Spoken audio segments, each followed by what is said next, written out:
आज ये वर्तमान मु बहुत जंगल भितर अच्छी एटा देखी पार्थिबा एटा हला बड़ पहाड़ शिमिलीपाड़ भितर ये पहाड़ तले झरणा अच्छी एटा देखा जाउनी बहुत तले अच्छी हेले ऊपर ही काली मु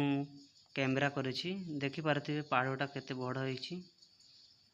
आउ एटा हला ऑफिस ए जो फॉरेस्ट डिपार्टमेंट लोक माने रही थांती सब बड़े जगी थांती द टूरिस्ट बहुत आसंती बहुत दूर दूर आसंती एटा हला लास्ट पर्यटक स्थान एटू लोक देखिकी फेरी जाती एटा तारा फोटो बहुत बढ़िया एटा हला वाटरफॉल बरही पानी रो फोटोटा काली मु कैप्चर करिछि हला सेठी जगह बहुत बढ़िया बरही पानी भी आउ सेठी फोटो उठेवा पई बहुत सुंदर जगह बढ़िया पवन दिए आउ जंगल ता दृश्य गुड़े भी बहुत भल देखा जाए एटा है आमर बरही सॉरी एटा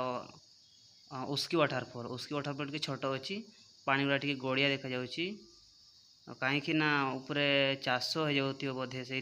गड़िया आसला शीत दिन यहाँ बहुत बढ़ देखा जाए हेले एना टिके भल आसनी आउ